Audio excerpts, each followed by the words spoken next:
Hi, welcome to my channel. I'm the Happy Flapper.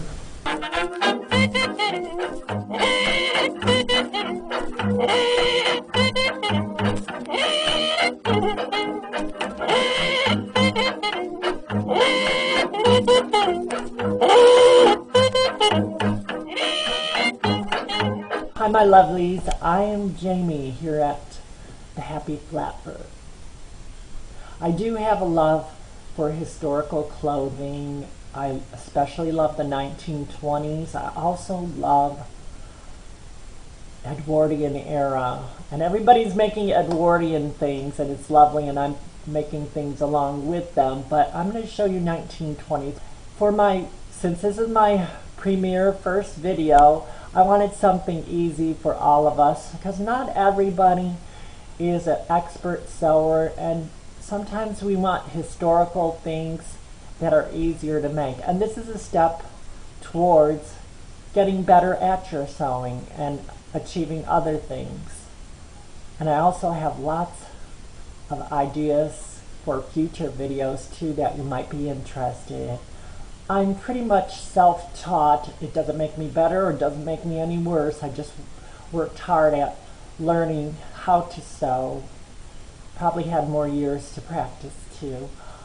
But there's plenty of information on YouTube, especially with all the costumers and costumers. It's really wonderful that people can come on and teach through video, that anybody can learn how to sew historically, and the available pattern. The camisole that I'm going to teach you doesn't have a pattern. It is based on original accent camisoles. It's really easy. Like I said, you probably need about 1 yard of, you can use fine muslin, cotton lawn, cotton voile, Voile. I always call it voile. My bad. Anyways, I'm going to teach you how to do it today. This is the front of the camisole, and this is the back. I forgot to press it. Forgive me. This is the basic pattern. You cut one of the bodies, one of the top edge, and 2 straps.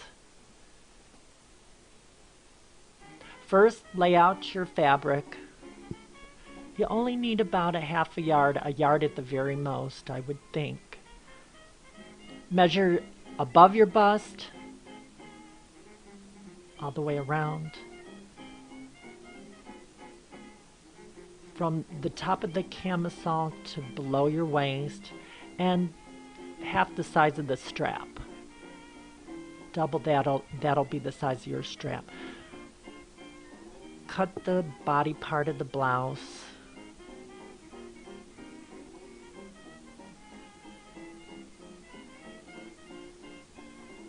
Actually add 4 inches to the blouse part, and you're going to add at least 2 inches to the top part, and double the width because you're going to fold it over and encase the blouse after it's gathered.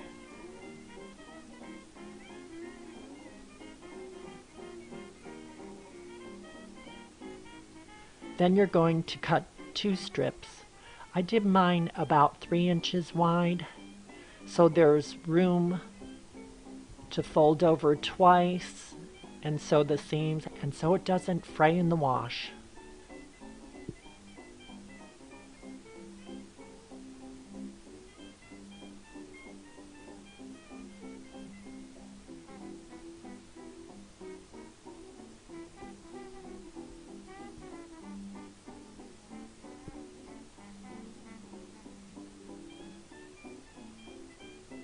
Cut it about 2 inches larger than the top over your bust. I press everything down. It makes everything easier to sew and it keeps it crisp.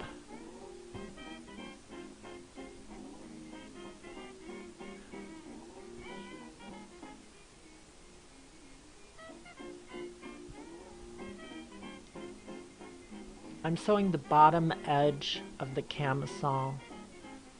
giving about 1.5 inch width. And I'm going to sew it twice just for a little decorative edge on the bottom. Little known fact, most bigger breasted women use muslin tightly around their bigger breasts, secured with a safety pin, to hold them down and give them that straight shape. I know this because my mother was born in the 1920s and she had older sisters. Yes, I'm a boomer. Okay, boomer. Also, these women later on in years had boobs down to their waists. This is just the second seam that I put on there for a decorative edge. Next, sew the top edges of the... Ignore that. Next, I'm going to gather the top edge of the camisole body and measuring the thread just to see if it matches. Can I ask you, sometimes sewing makes me sweat. Does it make you sweat? I don't know if it's the anxiety of trying to get everything perfectly sewn or what, but I hate it sometimes. Now I'm gathering the top edge of the camisole body. I tried to spread the gathers evenly and then match it up with the top part that will be sewn on top of the blouse body. I pin it, enveloping the gathered edges. I sewed the top edge securely.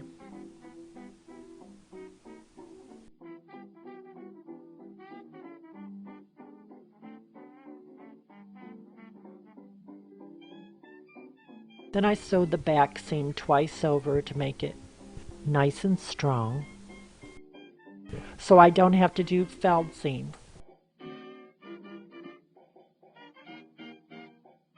Next, I'll do the straps. First, I'll try loosely pinning them just to get an approximation.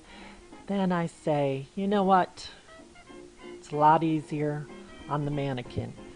I turn it inside out. I fold up the edges twice and over, front and back. I also try it on to make sure it has a decent fit and the straps are where I want them to be. And then voila! Sew them in and it's finished. The back, the front. This is another one I did with the tie opening in back.